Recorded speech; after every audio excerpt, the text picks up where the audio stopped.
Hello friends, I know this is very rush moment and I believe that you are studying hard because exam is just around of the corner. Total 10 दिन भी नहीं है हमारे पास में and this moment I am here to help you to I will discuss some topic जो आपको छोड़कर नहीं जाने हैं। ये लास्ट मिनट रिवीजन है और अगर आपने इन टॉपिक को मिस कर दिया so you will definitely regret, आप पछताओगे। सो प्लीज़ इस वीडियो को एंड तक ज़रूर देखना। ये पहला पार्ट है, हो सकता है मैं 4-5 पार्ट इसके और निकालूं, मे भी हो सकता है कि 2 दिन में ही 2-4 पार्ट और आ जाए, क्योंकि मैं चाहती हूँ कि मेरे एंड से आपकी जितनी भी हेल्प हो पाए I will do my best. सबसे पहले श्रुति, 22 श्रुतियाँ हैं और सीक्वेंस से श्रुतियों के नाम याद कर लेना।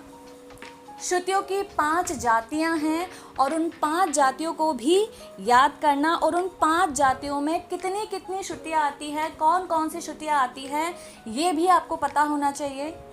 जैसे दिप्ता में 4 आती है, आयता में 5 आती है, करुणा में 3 आती है, मृदु में 4 आती है, मध्या में 6 आती है। तो ये सब आपको पता होना चाहिए, नाम आपको पता होने चाहिए कि श्रुतियों के क्या क्या नाम हैं और स्वर।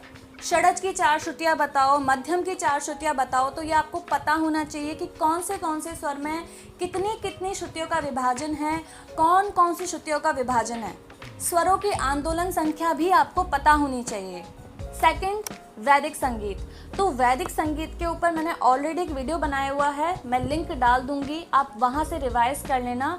अदरवाइज क्या क्या है तो मैं आपको बता देती हूँ। वैदिक संगीत में जो सप्त वैदिक स्वर है, गंधर्व गान है, वैदिक काल का वादन और लोक संगीत, सामवेद में संगीत एंड साम गान से रिलेटेड सारी चीज़ें A to Z आपको पता होना चाहिए। आर्चिक, गाथिक, सामिक, पंचविद, सप्तविद, प्रस्तोता, उद्गाता, प्रतिहर्ता, ये सब आपको पता होना चाहिए। And you can check some PYQs जो मैंने करा रखे हैं, शॉर्ट्स में भी कराए हैं, वीडियोस में भी कराए हैं। अगर आपको लगे तो एक बार उनको भी चेकआउट कर लेना, बिकॉज अगर आप इस एग्ज़ाम को क्रैक करना चाहते हो सो यू मस्ट नो। या तो आप खुद से भी PYQ सॉल्व कर सकते हो, अदरवाइज अगर आपको लगता है कि नहीं हमको डिटेल आंसर चाहिए, क्योंकि क्वेश्चन रिपीट नहीं होता है, कॉन्सेप्ट रिपीट होता है और उस कॉन्सेप्ट के लिए आपको कॉन्सेप्ट को डिटेल में देखना पड़ेगा। तो उसके लिए आप वीडियोस के थ्रू भी पढ़ सकते हो, अदरवाइज अगर आपके पास थ्योरी मटेरियल है तो आप उससे भी हेल्प ले सकते हो। नेक्स्ट, जाति के 10 लक्षण। इसको भूल कर भी मिस मत करना। जाति के 10 लक्षण हैं, मैंने इसको भी डिटेल में कराया हुआ है और मुझे नहीं याद, बेसिकली मैंने एक PYQ को सॉल्व कराते टाइम इसको पूरा आपको एकदम सामने बता दिया है। इवन मतलब ऐसा बताया कि आपको एकदम ये याद हो जाएगा। इवन शारंग देव ने भी इसमें जो ऐड ऑन किया है वो सब मैंने एक्सप्लेन किया हुआ है, आप चाहो तो ढूंढ लो एक बार, अदरवाइज़ मुझे अगर वीडियो मिलेगी तो मैं इसका भी लिंक दे दूँगी। और अदरवाइज़ अगर आप चाहो तो अगर आपके पास नोट्स है तो वहाँ से इसको एक बार ज़रूर रिवाइज करना, ये बहुत इंपॉर्टेंट टॉपिक है। नेक्स्ट, गमक। तो गमक ऐसा टॉपिक है जो हर साल आता है, हर साल, क्योंकि इसके 3 फॉर्म हैं। कभी संगीत रत्नाकर से पूछ लेते हैं, कभी संगीत परिजात से पूछ लेते हैं, कभी कर्नाटक संगीत में जो गमक फॉलो हो रहे हैं उनके बारे में पूछ लिया जाता है। तो गमक को बिल्कुल भी मिस मत करना। नेक्स्ट, मार्गी और देशी संगीत। तो मार्गी और देशी संगीत को भी आपको नज़रअंदाज नहीं करना है। इसमें तालों से बेसिकली ज़्यादातर क्वेश्चन आ जाते हैं कि मार्गी में कितनी तालें थी, देशी में कितनी तालें थी, और ये सारा रेफरेंस जो है ना वो आता है संगीत रत्नाकर से। तो इसको भी आपको मिस आउट नहीं करना चाहिए। नेक्स्ट, 10 विध राग वर्गीकरण फ्रॉम शारंग देव। तो शारंग देव जी ने अपने टाइम के जो प्रसिद्ध राग थे उनको 10 भागों में बांटा था, तो उसको भी आपको एक बार ज़रूर देखना, उस टॉपिक को छोड़ना नहीं। ग्राम राग, उपराग राग, भाषा विभाषा, अंतरभाषा, भाषांग, रागांग, क्रियांग, उपांग, मुझे तो देखो सब याद है और आपको भी ये याद होना चाहिए। इवन उसके अंदर कितने कितने राग आते हैं वो भी आपको पता होना चाहिए। नेक्स्ट टॉपिक इज सप्त ताल एवं 35 ताल। तो इसको भी आपको मिस आउट नहीं करना है। इसे मैंने 2 से 3 बार अपने ही वीडियो में क्लियर कर दिया है कि इस टॉपिक को आपको कैसे बनाना है, कैसे याद रखना है, वो सब आपको आसानी से याद हो जाएगा। अगर मुझे लिंक पता लगेगा तो मैं दे दूँगी डिस्क्रिप्शन में।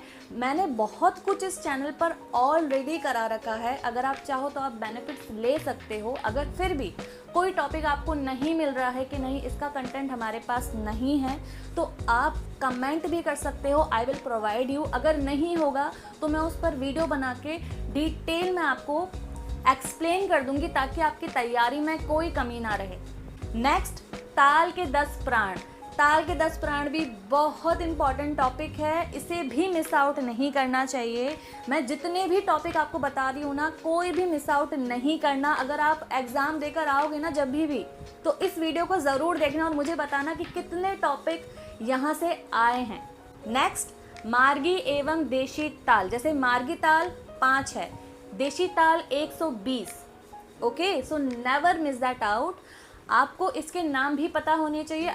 नेक्स्ट टॉपिक, 12 स्वर स्थान। सो 12 स्वर स्थान इज समथिंग लाइक दैट, जैसे हमारे पास 12 स्वर होते हैं, 7 शुद्ध हो गए, 5 विकृत, जिसमें से 4 कोमल और 1 तीव्र। तो गिन लो कितने हो गए, 12।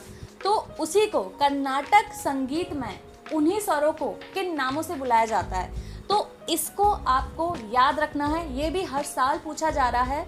नेक्स्ट टॉपिक, वाग्यकार। सो वाग्यकार टॉपिक को तो एक बार नज़र डाल लेना। साथ के साथ एक टॉपिक और है, वो है गायक के गुण और दोष। इसको भी एक बार अच्छे से देख लेना, आजकल इससे भी काफ़ी क्वेश्चन बन रहा है। और नेक्स्ट टॉपिक है, बेसिकली टॉपिक नहीं है, थोड़ा सा मुझे लगता है कि इस पर बहुत क्वेश्चन बन रहा है एंड यू मस्ट नो, लग्गी लड़ी और ठुमरी वाला टॉपिक। जो लग्गी लड़ी में ना आप एक बार सारे ताले देख लेना कि कौन कौन सी ताले लग्गी लड़ी में यूज़ होती है और कौन कौन सी ताले ठुमरी में यूज़ होती है, क्योंकि आई थिंक 2-3 साल से रिपीटेड फॉर्म में ये टॉपिक है जो बार बार पूछा जा रहा है। तो प्लीज़ एक बार इसको ज़रूर देख लेना। So the last but not the least is Kaku.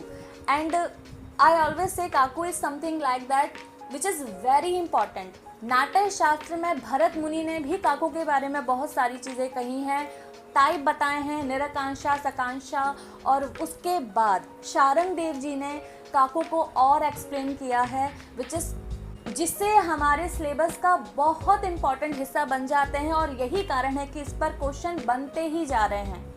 And one more thing, Dhrupad and प्रबंध।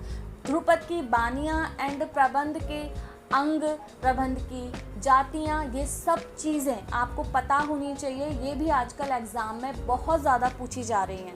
नेक्स्ट यूनिट इज़ लोक संगीत। लोक संगीत में से आपको एक चीज़ जो सबसे ज़्यादा करनी है, लोक वाद्य और लोक संगीत विभिन्न स्टेट्स के।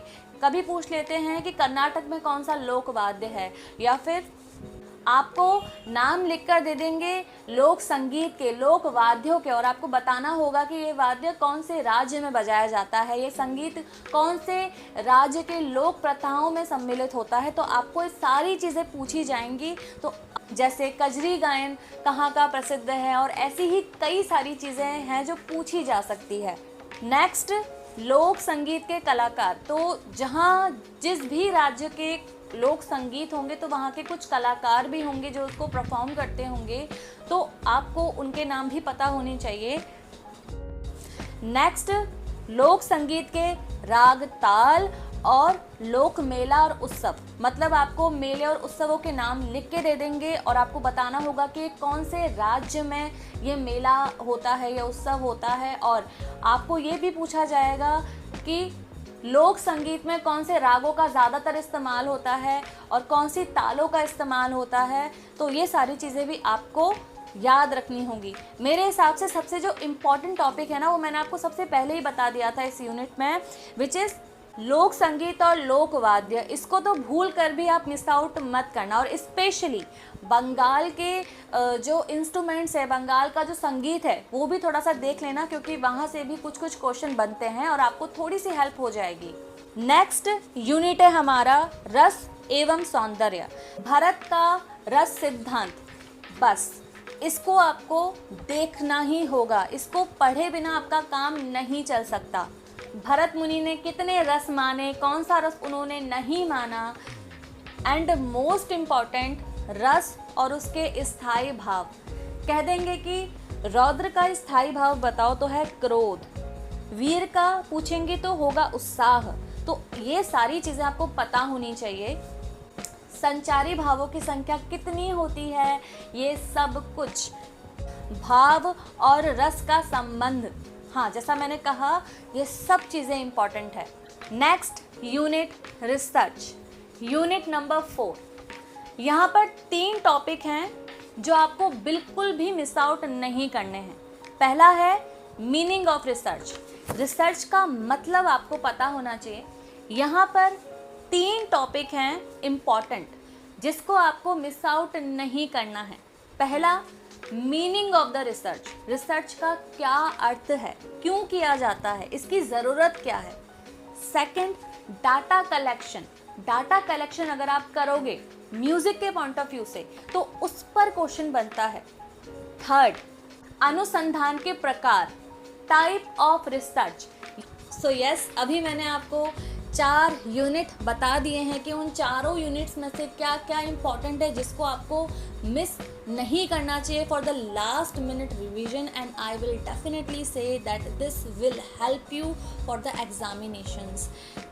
एंड ये 4 यूनिट कंपलसरी है फॉर ऑल म्यूज़िक एग्जामिनेशन, फिर चाहे आप वोकल से हो, चाहे आप डांस से हो, चाहे आप वादन से हो, दिस इज़ कंपलसरी, ये अनिवार्य है। And I am sure that this can help you with the examination, and after your exam आप ज़रूर यहाँ पर आना and you can write down कि क्या क्या आपके एग्ज़ाम में आया, because I am very excited, कि ट्रूली एक्साइटेड, क्योंकि मुझे लगता है कि बहुत कुछ आपके एग्ज़ाम में आपको इस वीडियो से देखने मिलेगा। And thank you so much for all, and I wish कि आप सब लोग ऐसे ही पढ़ते रहो टिल द एग्जामिनेशन और आप सबको सक्सेस मिले। Take care and keep studying.